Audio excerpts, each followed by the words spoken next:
do it.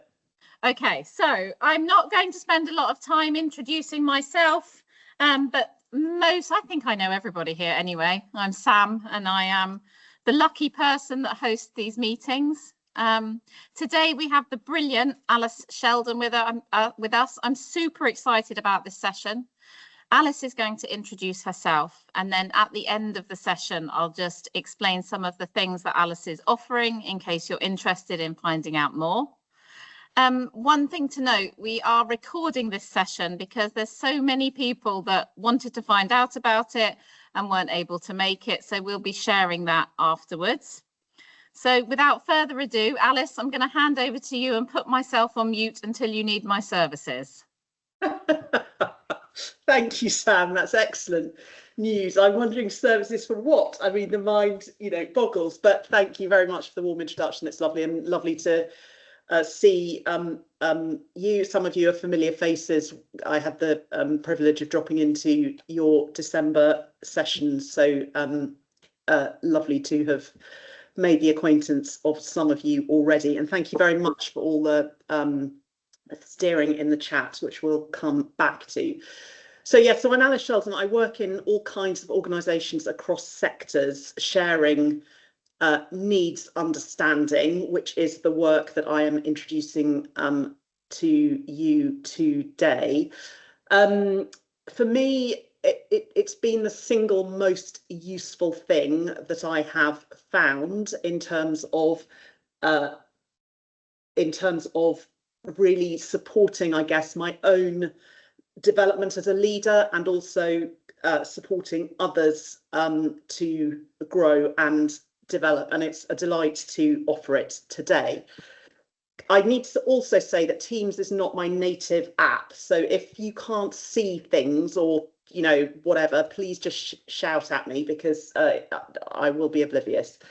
So I'm hoping that you can now see a slide that starts Alice, and I just wanted to say a little bit about where I have come from. So my background, my initial degree, MA, was in neuroscience, so psychology and neurophysiology, which has kind of looped back into the work that I do now, which is very much based in that. That's me and my dad when I was doing my undergraduate degree. This is when I graduated, I taught. This is my science department in East London, which was a really fun couple of years. Later, I requalified as a barrister and practiced at the bar, and then ran the bar national charity for pro bono work. So all of this just to say that I've had a real checkerboard career and the opportunity to work with lots and lots of different people in different ways over my time. When I was in my 30s, I came across this book, which I think is unhelpfully called Nonviolent Communication. Some of you will have come across it, I know, and I'll ask about that in a minute, but it's by a guy called Marshall Rosenberg, who was pretty much solo operating in the States in the 60s initially, and he was interested in how we can communicate in ways that work better than the conflictual ways that we were using before, and that is the large body of work on which my own work is founded. And I now go into, as I say, organisations. So recently added a keynote, which I didn't think I'd enjoy doing, and I absolutely love doing. So that is me with back at the bar actually doing that. So what would I hope for from our time today? I would love to give you a taste of needs understanding, what it can do, and it will obviously be a taste because we've got a short time together, and if it's useful for you. I want to offer you some practical tools. So the first one is I want to offer you the framing of fingerprint needs as a tool in hard communication, and I see that a lot of you have put in the chat that you'd love some practical tools for hard conversation, and there are questions there which immediately make me think, oh, I would love to spend a day with you all kind of diving more deeply into this topic. So today we're going to focus on fingerprint needs, and the second thing that I wanted to focus on is offering you a framework for navigating challenging situations. And that was really inspired by you, Sam, when you did the session in December and you did a polarizing framework for looking at difficult situations and how to navigate through them. So this is an additional and sort of complementary framework, I would say, to that one. And I'd like us to enjoy our time together. So that's always something that feels important to me. So let me ask now if you have or have not come across nonviolent communication, NVC. If you'd like to just put a sentence in the chat giving me a sense of, I'm really experienced with it, I've never heard of it, I've heard of it, but I don't know what it does, that sort of thing. Perfect. Okay, great. Thank you very much. So I'm getting a sense that the vast majority of the room hasn't come across it before. So that's just useful when I'm pitching what I'm saying. Thank you for that. So let me say a little bit about what needs understanding is. It's a way of making sense of what is really going on underneath people's behaviour, our own and other people's behaviour. And then it's tools that build on that understanding to help us to communicate and relate in ways that allow us to have more fulfilling relationships, to get through the things that are difficult in our communications. It involves making sense of how we behave in terms of what we call human needs, shared needs. No one's come up with a better word, even though needs has some issues as a word. But to give you a flavour, the sorts of needs we're talking about are things like belonging, acceptance, meaning, purpose, fun. And when we make sense of our behaviour in terms of those needs, as we'll see today, it can unlock different ways of understanding ourselves and of seeing each other that can be helpful. So where do I want to go from there?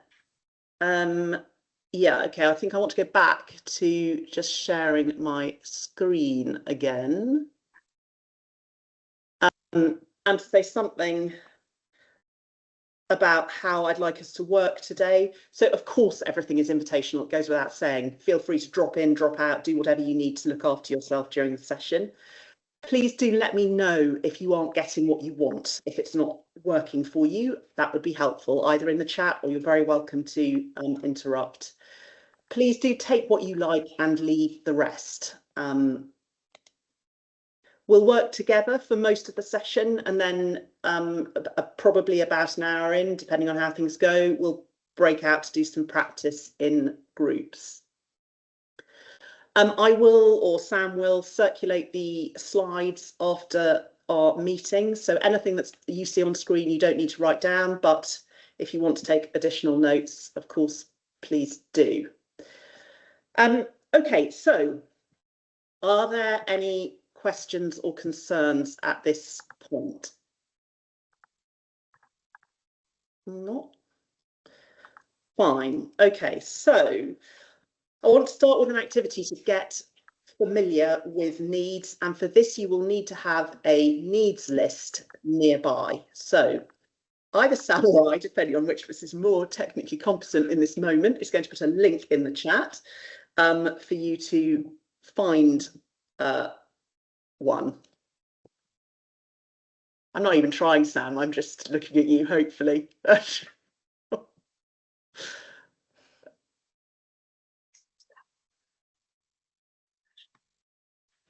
you very much, Raisa, for your message. And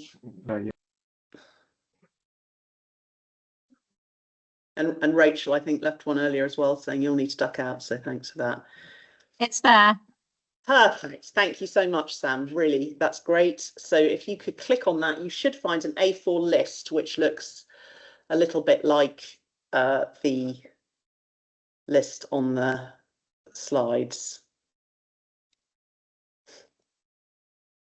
So if you have any problems getting hold of one, please do just put a note in the chat, and we will make sure that one finds its way to you. But otherwise, I'm going to invite those who would like to join me in a 2 to 3 minute self-connection exercise to get familiar with needs and start to just have some kind of feeling into them. Again, obviously, if you prefer not to, don't. If you would prefer to turn your camera off, then please do. It will be a little bit like a meditation, I suppose. Just a few minutes, as I say. So for everybody who is joining us in that, can I ask you to have your needs list to hand, because I will be referring to it at the end of our few minutes together, but then to just lower your eyes or close them, whatever feels comfortable to you, and to become aware of yourself wherever you are sitting, most people, I guess, or lying or standing, whatever you're doing, just to be aware of your body and to be comfortable as you can.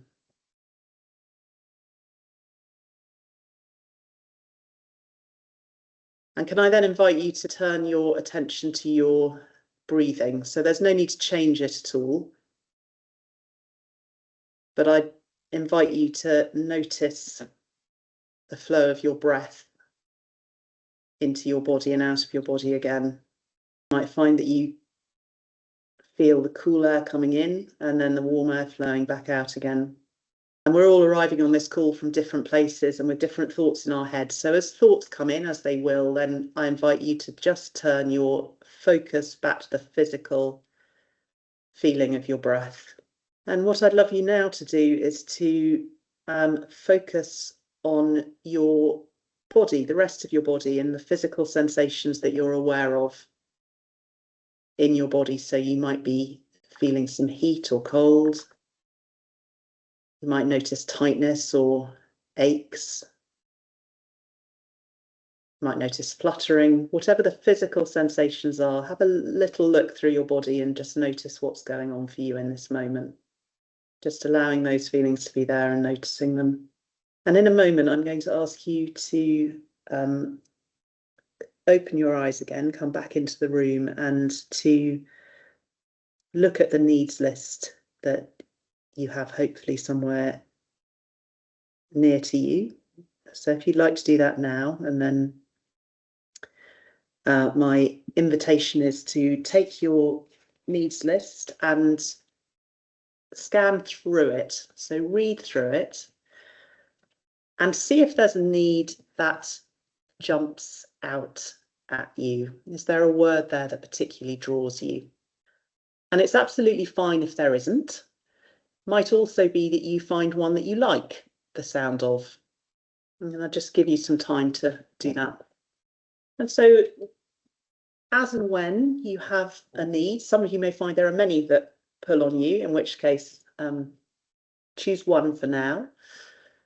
And then an invitation, if you'd like to share that, the need that you've chosen in the chat, and a sentence or two about why you've chosen it, if you'd like to. Again, please just pass if that doesn't appeal to you. So what need have you chosen and why? We've got a real range in the group today. It's partnership and touch, intimacy and contact. Got health and emotional safety from Didier, rest, hope, a few from the to matter category, Helen, respect and care, growth, yeah, and recognition, growth again, for different reasons. It sounds like recognition, yeah, appreciation and purpose. On exploration. Great. Okay, so whilst some people are just finishing off with that, with this, the needs that you're sharing, some of them it's because you've got lots of this need and you're in touch with how that is already fulfilled in your life. For others, it's actually, I'd really love more of this need. For some of you, it's about this is about this session and what I'd love from this session. For others, it's about a specific situation, it sounds like, in your lives. And so what I want to do is just say a little bit about needs as a thing, if you like, and to start off with looking at how we define needs. And the definition of needs is that they're what human beings require in order to thrive as well as survive. And people have different reactions to this list. Some people are like, oh my God, it's so long. And others have actually the opposite reaction, which is, gosh, we can start to explain or frame human experience with one page of A4. What I would say about this needs list, if you're in the former group who feel like it's really long, is that quite often what we find is that there are particular needs that show up in our lives more than others, and others which sort of, you know, trundle along in the background or don't seem particularly important to us. But needs is something that we need to thrive and survive. So obviously you'll see all the survival needs are there, but also this much broader list. And when we know how to operate with them, they can be really helpful in understanding ourselves and communicating with others, and also making bigger systemic changes. So for me, one of the reasons that I love this body of work is that it holds hope for me about the bigger global picture, as well as what goes on in organisations, what goes on in my family, what goes on in me. So I'll say that right now. The first core principle in needs understanding is this. So we frame all behaviour as an attempt to meet needs. So the reason there are glasses there, these are needs glasses. The invitation is to put them on and to look at whatever someone else is doing, however irritating it is, or whatever we're doing, however irritating it is, and understand it in terms of the needs that we are consciously or unconsciously trying to meet through that behaviour. So let's play with this momentarily. I'm going to introduce you to this irritating man who takes up a lot of space in meetings and always wants to be at the centre of things. So if you were to look back at your needs list, would anyone be able to put some guesses in the chat about what needs might be behind this man's behaviour? So for example, you might think that being seen is something that will be important to him. Any other guesses?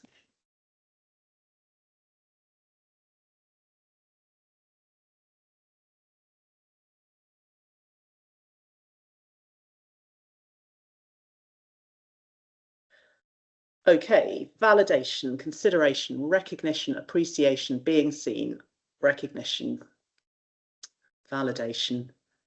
So we've got some in the sphere of recognition and being seen, appreciation. We've got some in the sphere of participation, belonging, being part of the team. Self-expression, I would say, probably falls into a different category again, to be heard, seen, recognition, contribution. Okay, so what about this person? So this woman, she doesn't ever voice an opinion. She always goes along with what everybody else says. So I don't really mind, you know, whatever you think. What needs might be going on for her?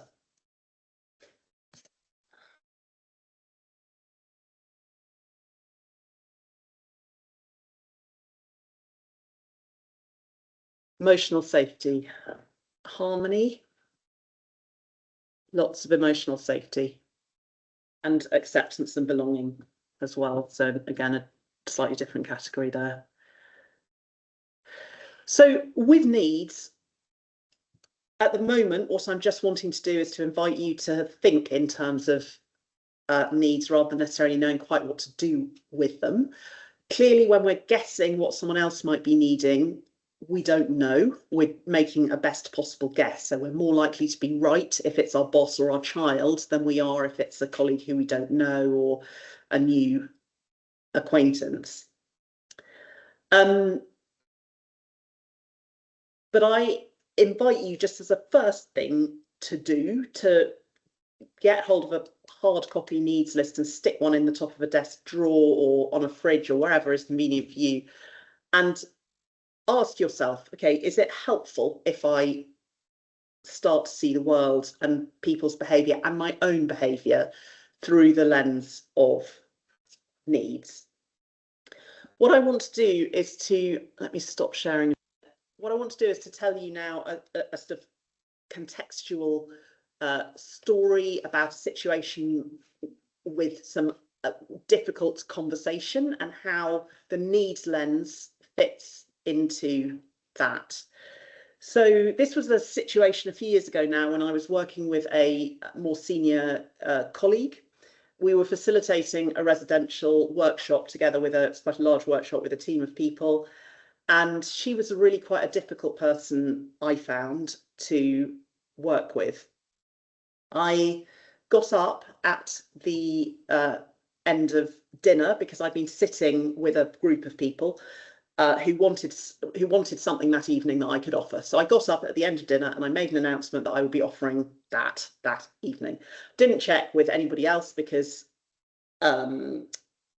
it had all happened quite quickly and it didn't seem particularly important to me. But my colleague really did not like it, and she came over afterwards and found me, and she was very cross. She said my announcement was unhelpful and inappropriate. She told me there was a policy about making announcements, which was news to me. She wanted me to cancel the session that I had offered. What I want to focus on is not her behaviour, but actually what happened to me.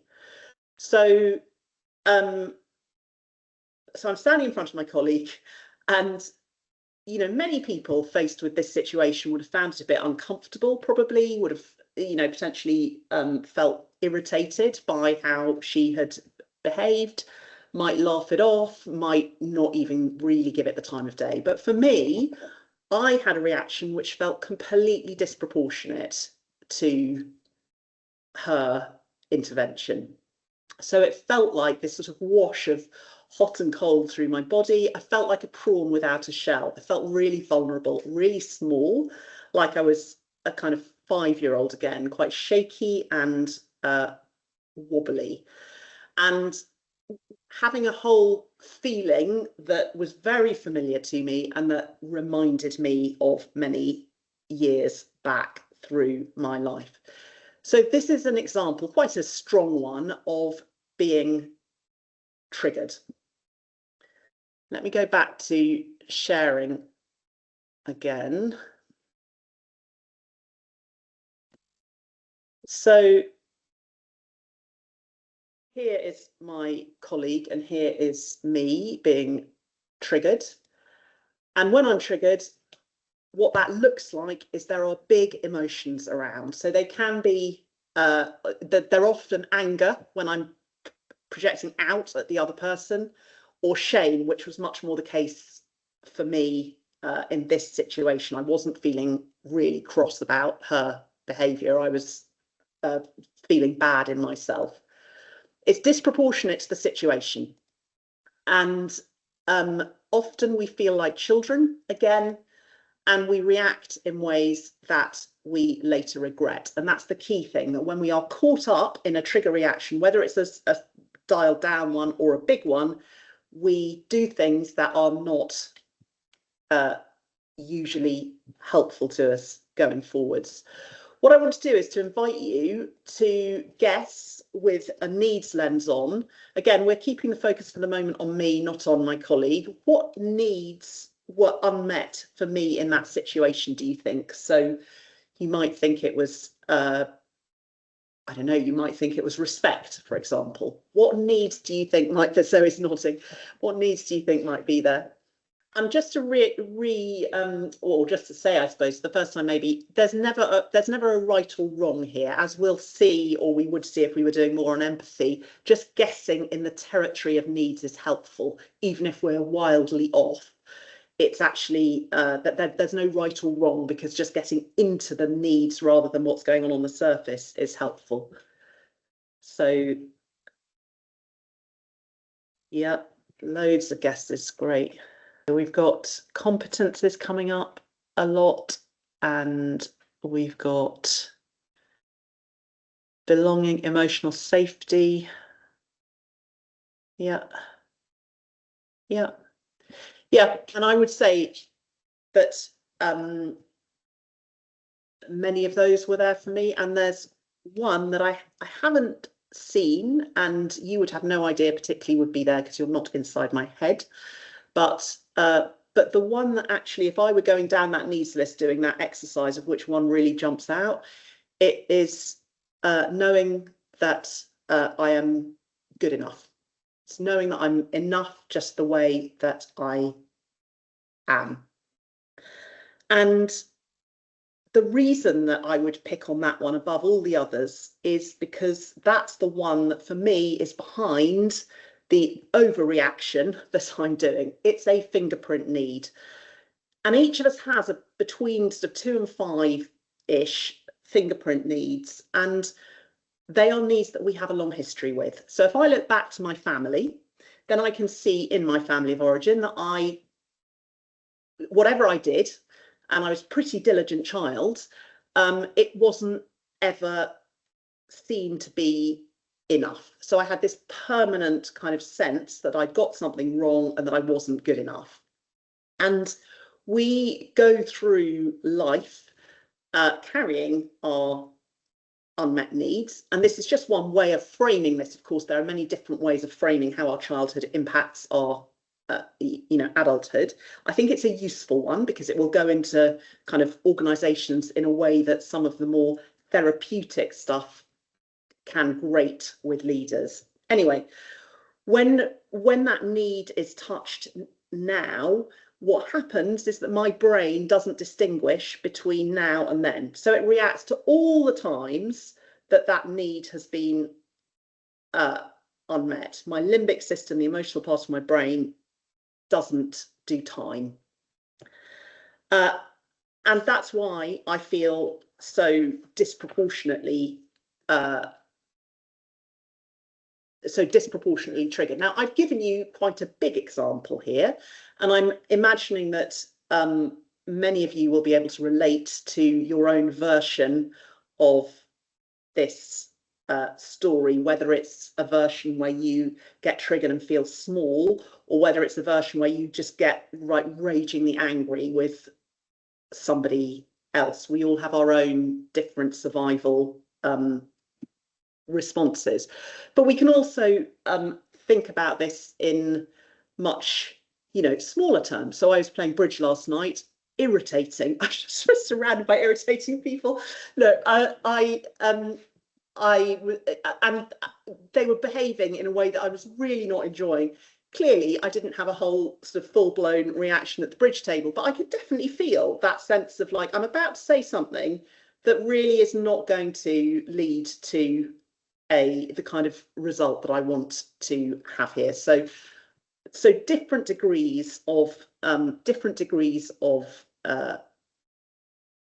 effect in this. So let me just flip over again to slides. So each of us have between 2 and 5 fingerprint needs. For me, it's knowing I'm good enough. If something in the present touches on it, I'm triggered and have a big reaction. I stop being able to think rationally. Yeah, and that's a brain thing. Again, our prefrontal cortex, which does the thinking, is not able to come online and help us out. So in this situation, depending on the day, if I went with my fingerprint need reactivity, then I might either have kind of tried to appease my colleague, cancelled the workshop. Oh, I'm really sorry. In retrospect, I perhaps shouldn't have done that. It would have been more helpful if I'd done this and this. Or I'm like, oh, fuck her, I'm not taking any notice of this. I'm going to go ahead with my workshop. But either of them is a reactive way of dealing with the conversation. Actually, in this situation, happily, I had a good friend sitting kind of within earshot over here, and I just listened with my mouth shut to what was being said, and then I went and talked to my friend. I calmed down, got some perspective on the situation, noticed that I was in that am I good enough old pattern, and decided I wanted to run the session anyway. So I went and talked to my colleague. I listened to her unhappiness about that, empathized with that, and went ahead anyway. We didn't agree, but it was definitely a good outcome for a conversation that might have gone off the rails if I'd just gone into my kind of reacting. So question, and let's actually get some let's get some voices into the room, as well as just in the chat, because it'd be lovely to get a bit of personal sense. Any sense of how this way of looking at the world, either the fingerprint needs bit or the wider bit of needs, might be helpful, or any questions that are arising at the moment?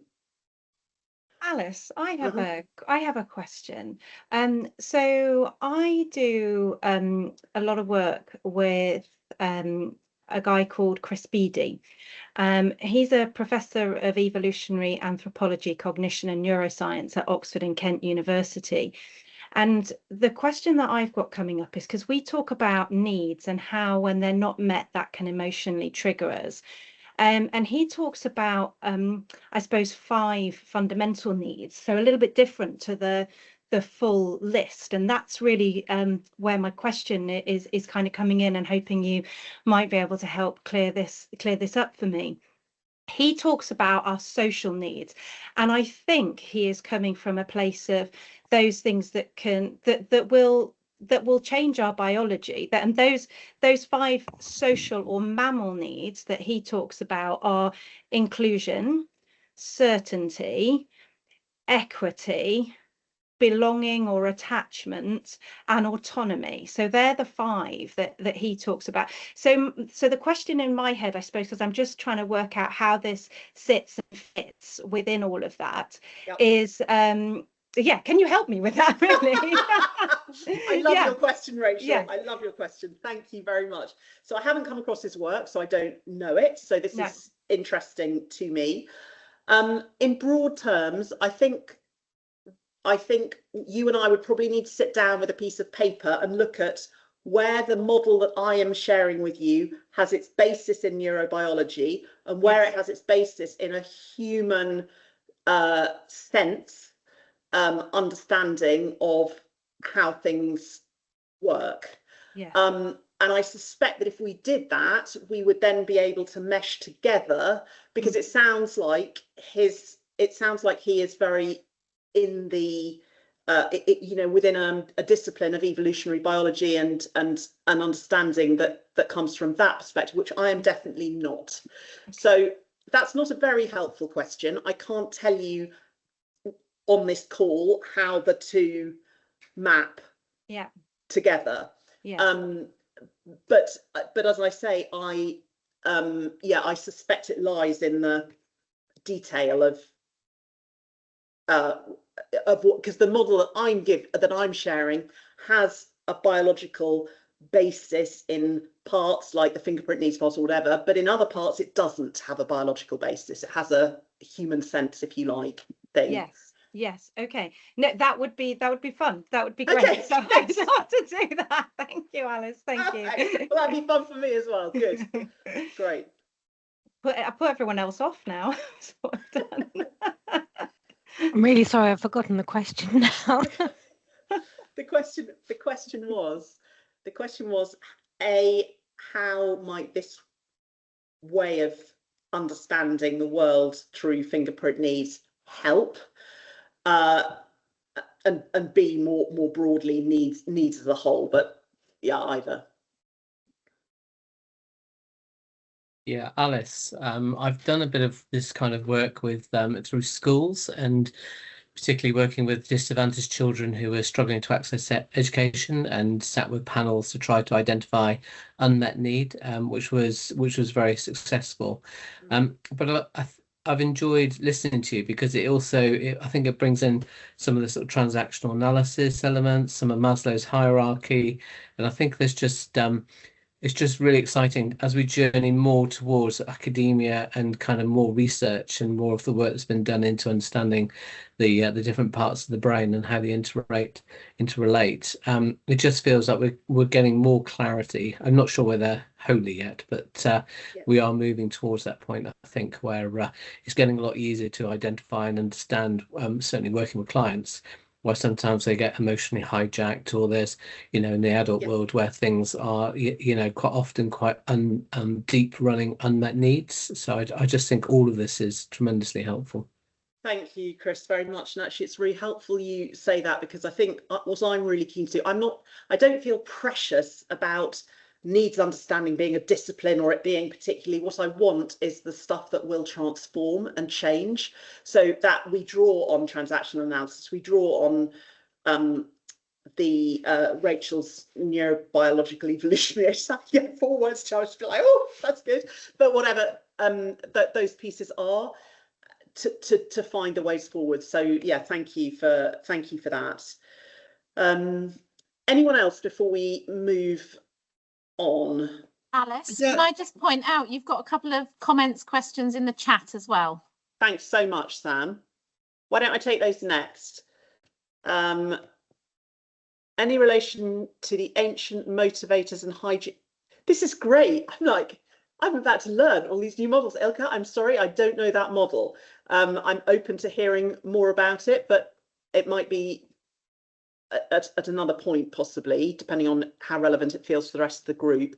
It would help with increasing empathy at work. Yeah, absolutely. So what we haven't really talked about is when other people blow up and have big reactions, if we can hold the possibility that they're not reacting to me, they're reacting to me plus, their mother plus who knows what else in between, but they're reacting to a need that is not just me. So it helps us to depersonalize other people's reactions. Oh, ancient, i.e. from the 1970s. That is not ancient, just to correct on the 1970s is definitely not ancient. Helps to stop and identify your own reactions and hidden needs as well as others. Yeah, absolutely. So it's a tool. It's a tool, and it is extraordinarily, I think, helpful, just as a way of, I can't be doing with very complex models with 23 different bits. I need, for me, something quite simple that's like, that will explain quite a depth and breadth of how I show up and how I want to show up. Okay, let's there was someone else who spoke. Is that still live? Yeah, I was just going to build on what Chris said, actually. So I used to be a teacher. I was a secondary school teacher just for 2 years and then moved into business. And the similarity of building good relationships with people when you're dealing with teenage children and with adults is much closer than I anticipated originally. So my belief is that adults are just children who have been socialized. So they've been taught how not to blow up at every single thing that they're upset about or where their needs aren't met. And the number of times when a child was playing up, and if you slowed down and went, just what's going on, just talk to me. Yeah. It's because they hadn't eaten breakfast, or it's because they'd had a fallout with their dad that morning, or it was so rarely to do with me or the actual situation in front. So that, yeah, really, really think this is so valid. I then went into sales and we were very much taught to search for the needs, and including looking for the deeper needs. And it just runs through everything, I think, business and relationships. So, yeah. Yeah, thank you, Jane. That's really helpful. And actually, I was in a school last week, although I was working with the teachers on their interactions with parents and how to have difficult conversations with parents. And what we identified was how both sides went in really defended. So they both went into the conversation really, you know, like that. So it was a case of helping the teachers to go in, having taken care of some of those things, reactivity that we're talking about, which is beyond the scope of today, but just so we badge it as a thing, to be able to come down from that so that they could empathise with the defended parents rather than feeling attacked. So I completely, yeah, I think it's so helpful. Great. Okay. Unless anyone interrupts me, I'm going to move on, just having regard to time. Let me share the screen again. So in summary, on the fingerprint needs piece, when we get triggered, the helpful thing is to be able to you will all have a range of tools for bringing yourselves down, I'm sure, when you get activated. But an additional one, if you like, to add into the mix is recognizing, oh, okay, this is my need to matter. I know what's going on here. And that can help us to just get that little bit of perspective in the moment. We're not going to, on this call, go into looking at our fingerprint needs, because that can be quite a personal thing, and I don't want to do that now.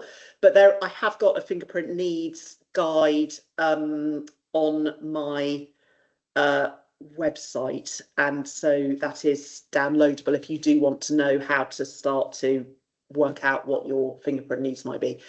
So, and then as it's the piece of how do I now, you know, go off and talk to a friend? How do I breathe? How do I, you know, if you're in a meeting, you can't necessarily just leave and go to the loo. If you can, great. But if you can't, then you need your breathing exercises or whatever it is.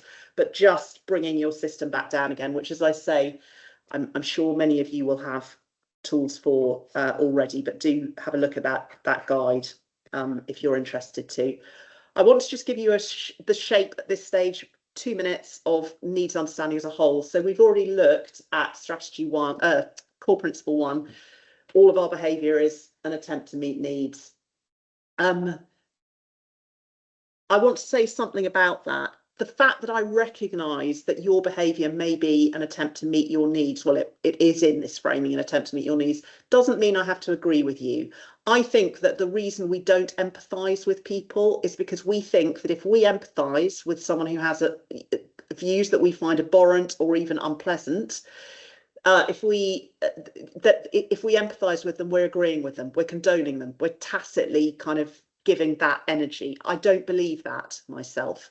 I think it's really possible to go to your island and understand that given who you are, I can understand why you might think this. And oh my goodness, I profoundly disagree.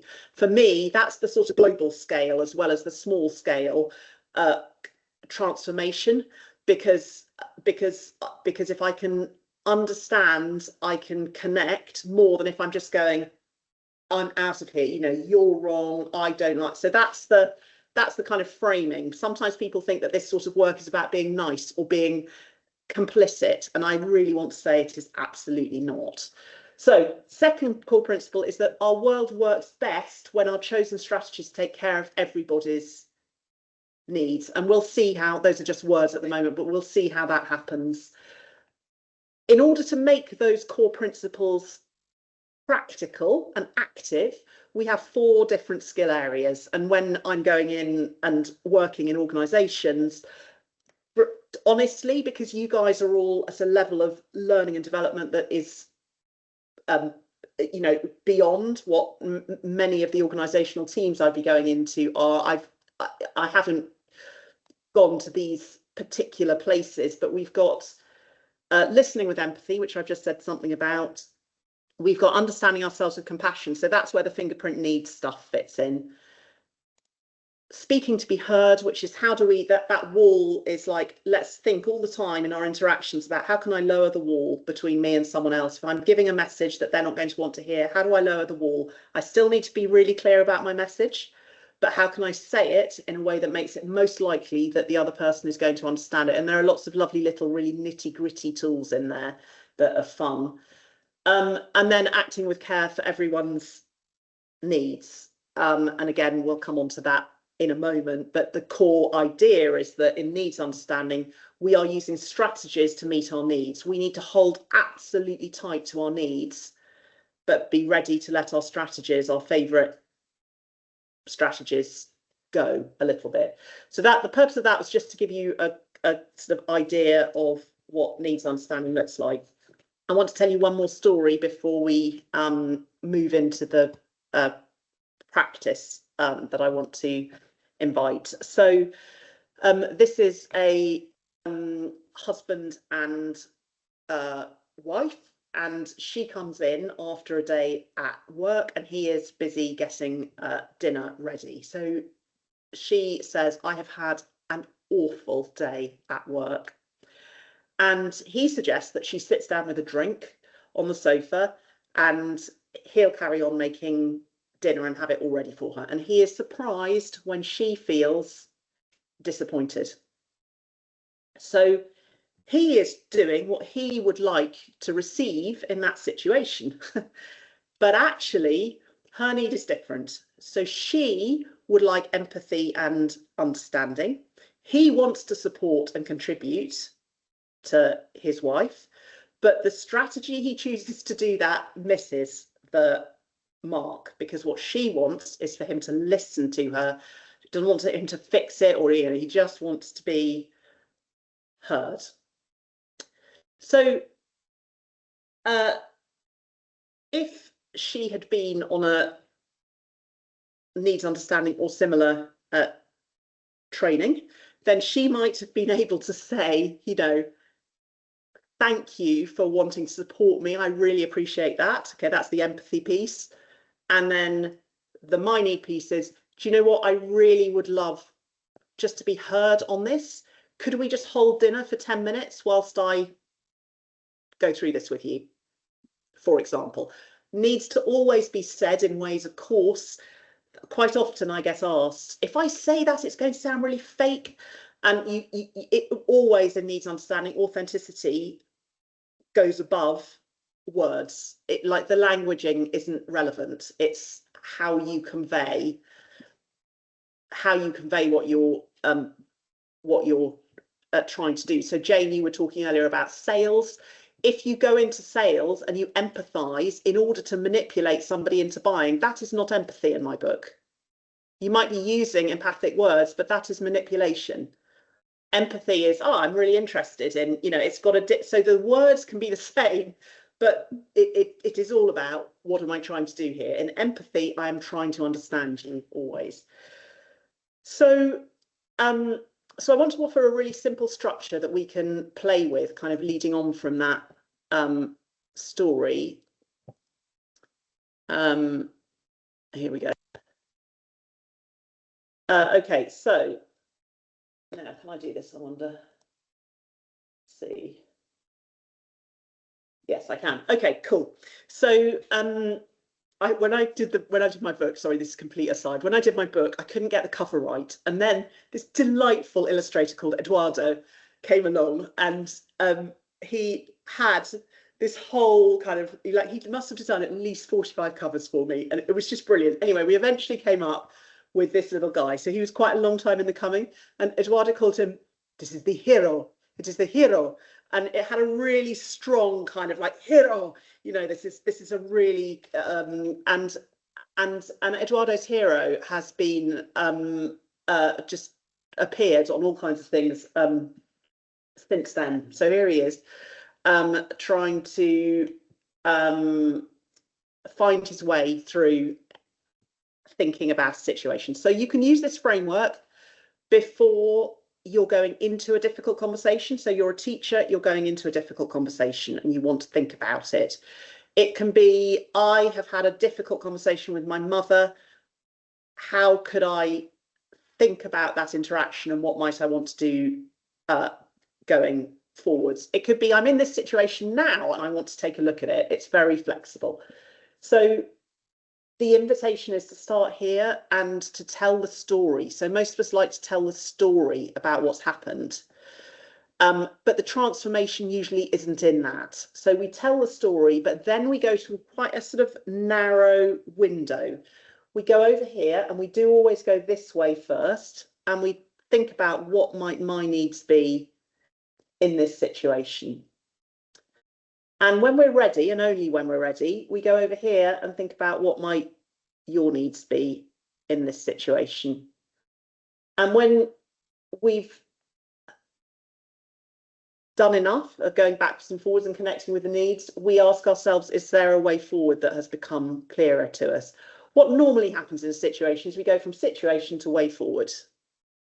And this is a really kind of clear way of doing something a little bit differently. So I'm wondering if there's anybody who might boldly and kindly on this sized call have a situation, probably not like, you know, the end of a 20-year marriage or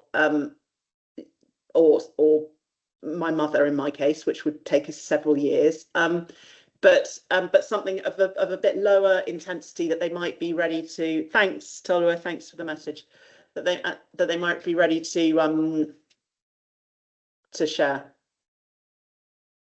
Rachel, you've got something.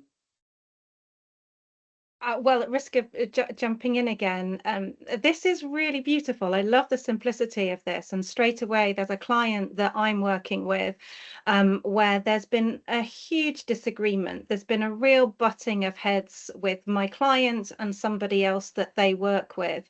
And I can see how this has been played out and even stretched out over a prolonged period of time, where they have been stuck in the situation, moving perhaps a little bit more to, okay, what do I need? Finding it really difficult to get into the understanding each other's needs because of the hurt and the distrust that is there.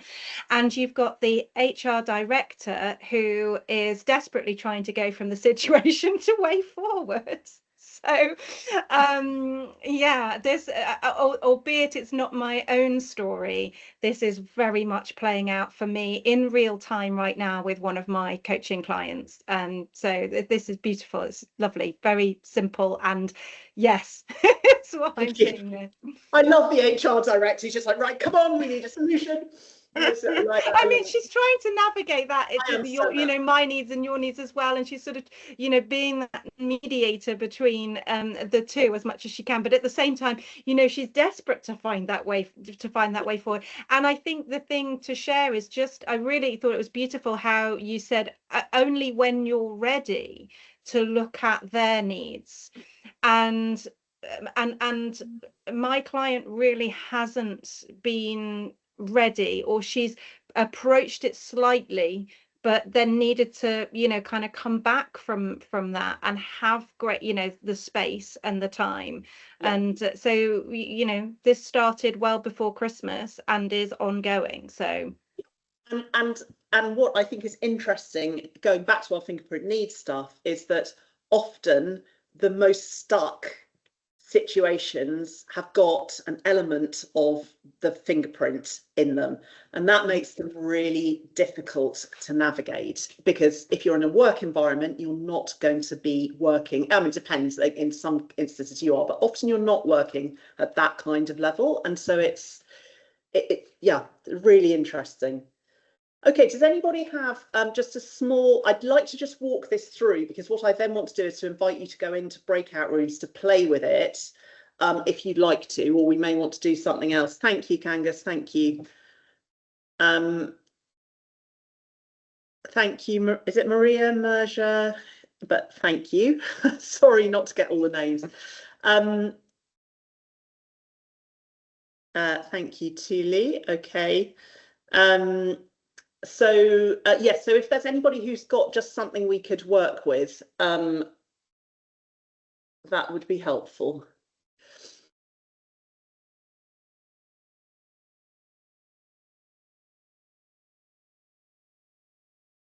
Rachel, the other one. I can try. I was in a situation. Hi. I was in a situation previously, before I left my corporate career, with a new manager who'd come in quite senior to an incredibly matrix and complex corporate environment, and was really struggling to understand the mores and the norms of the organization and how to work. And what ended up happening is I used to picture him like someone in the middle of the ocean that can't swim. And so anyone that would come up to him and try to help him sort of got pushed down under the water while he was trying to succeed. And so it was very clear that there were a number of unmet needs that he was struggling with, from a security lens and from a recognition lens, and trying to figure out how to be successful in this new environment. And then his team were a lot of legacy folks who understood how to navigate the organization and were quite senior, and were not having their needs met, in terms of being able to be the ones doing the work, being recognized for the work, and navigate a new part of the organization that had essentially been created to deliver something quite big. So I'm not sure if that's what you were looking for in terms of an example, but thank you, Rachel. I really appreciate you stepping forward. So what would the sort of thing be? Would it be, how can we move forward together with? Yeah, so that situation has moved on, obviously, but I think what would be really interesting is it's not a unique situation where you have a new leader coming in who's struggling to understand a matrix environment. I think most corporations are quite matrixed. And the question is almost, how do you help them get their needs met in a way that allows them to allow help from those who do understand how to navigate the organization? Yeah. So I love it, Rachel. And I tell you how I would use this framework. I would reel it back, first of all, to you and the leader, rather than the leader and the team that they're coming into, because actually that is sort of that's the sort of nub of the question. Can I use it? We won't do it fully, because I want to leave people time to work on their own situations. But would it be okay with you just to use it to sort of demonstrate how this works? Okay, thank you. I really appreciate that. So what I heard you doing, Rachel, was describing the situation here. So what we are going to do now is move over to your needs first. So if you are working with this are you working with the organisation or with the new leader? I'm not sure what you mean. So I was in the organization, and they were my new leader at the time. Previous.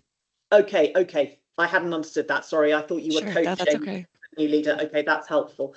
Fine. So let's look at you first then. What would in this situation, what were your needs, do you think? So definitely autonomy, the ability to decide and sort of go.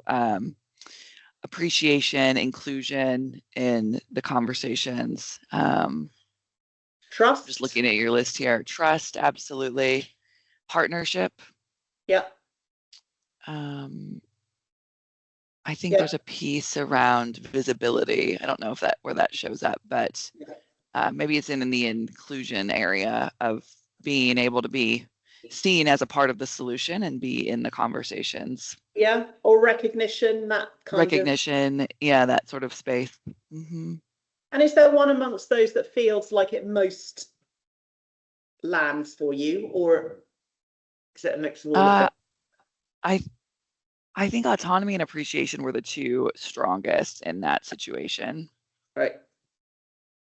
Okay. And so, as I say, we're speeding this up a little bit, but so the idea with on the My Needs square is that those of you who are the coaches, if you like, in the situation, are really trying to hear Rachel or whoever is the problem holder to be heard in terms of what needs she might have.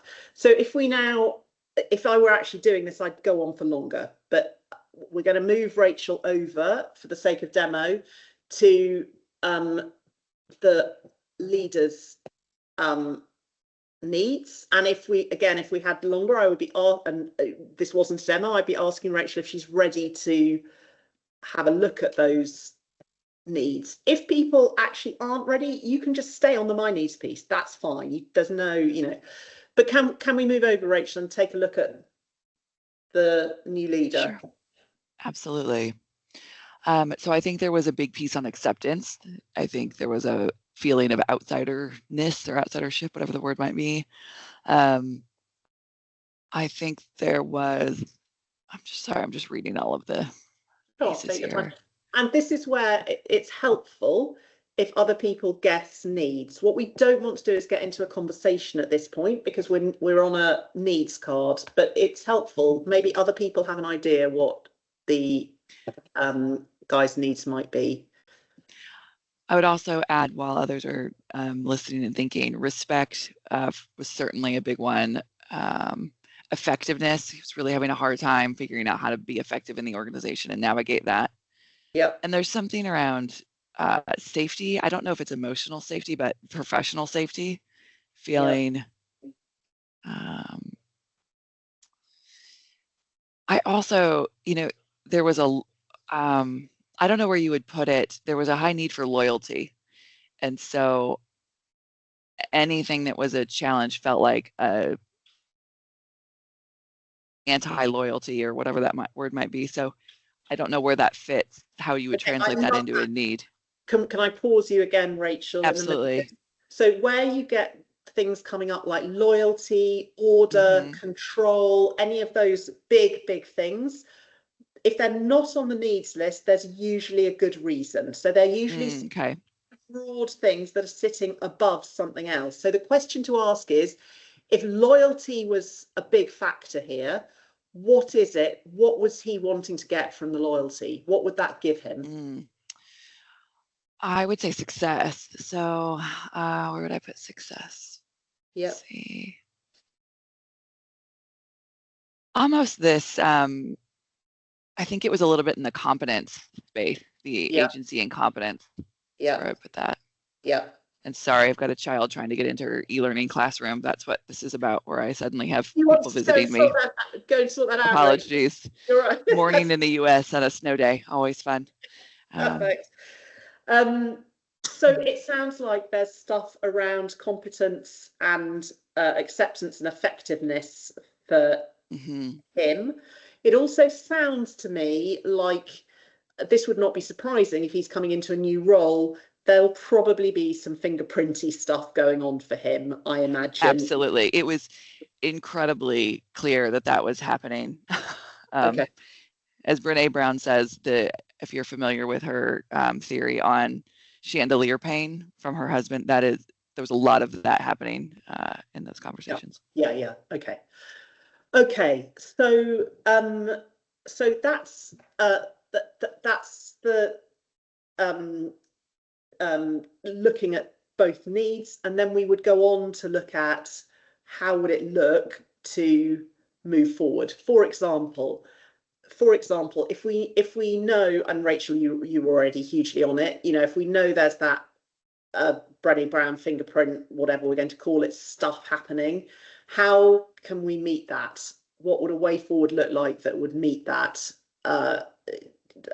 helpfully, if you're a colleague or someone who's doing stuff?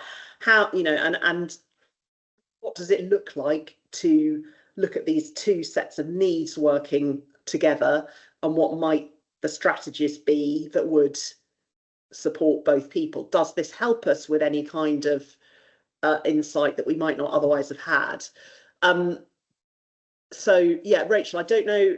I'm unsatisfied with what I decided to do there by demoing, because I feel like I didn't get into anything. I was just sort of mechanically walking through it a bit. So I'm sorry about that. It was my best attempt at the time, but I think I would like to draw a line under that and actually ask Rachel, I want to check if you're okay. Oh, I'm fine. I have luckily had plenty of time with coaches to process that situation, but I appreciate.